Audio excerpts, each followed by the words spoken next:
তো কি অবস্থা, কেমন আছেন? আমি ড্রামা সবুজ আর গাইজ আজকে আলোচনা করব বিগ বাস সিজন 17 বিজেতা মনোয়ার ফারুকী এই বিষয়টি নিয়ে। অবশেষে অপেক্ষার অবসান, বিগ বাস 17 গ্র্যান্ড ফিনালেতে ঘটলো বড় অঘটন। তবে জল্পনা মিলিয়ে বিগ বাস 17 ট্রফি জিতলেন stand up comedian Munawar Faruqui. Big বাসের চলতি সিজনের 5 ফাইনালিস্ট ছিলেন মনোয়ার ফারুকী, অঙ্কিতা লেখান্ডে, অভিষেক কুমার, মানারি চোপড়া এবং অরুণ মহাশেট্টি। বিগ বাসের সোনালী ট্রফি ছাড়াও মনোয়ার পেলেন 50 লক্ষ নগদ পুরস্কার, আরও পেলেন হুন্দাই ক্রেটা গাড়ি। আর এবার আলোচনা করব সেরা টিকটকার হলেন আইমান মুনজেরিন এই বিষয়টি নিয়ে। টিকটক প্রথমবারের মতো বাংলাদেশে উদযাপন করে ইয়ার অন টিকটক 2023। সম্প্রতি এক আয়োজনের মধ্য দিয়ে বিভিন্ন ক্যাটাগরিতে অ্যাওয়ার্ড দেওয়া হয় দেশ সেরা কন্টেন্ট ক্রিয়েটারদের।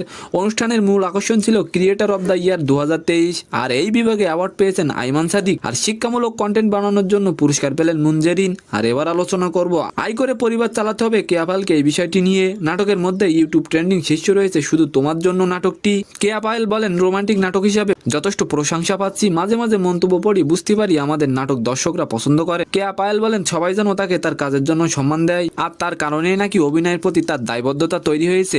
পায়েল বলেন, আমার আয়ের উপর পরিবার নির্ভরশীল না, আয় করে পরিবার চালাতে হবে ভাবতে হয়নি, এসেছিলাম মানুষের ভালোবাসা নিতে। তো সম্মানিত দর্শক, আজকের ভিডিওটি কেমন লাগলো অবশ্যই কমেন্ট বক্সে জানাবেন। আর ভিডিওটি যদি ভালো লাগে অবশ্যই একটি লাইক দিয়ে আমাদের চ্যানেলটিকে সাবস্ক্রাইব করে দিবেন। ধন্যবাদ।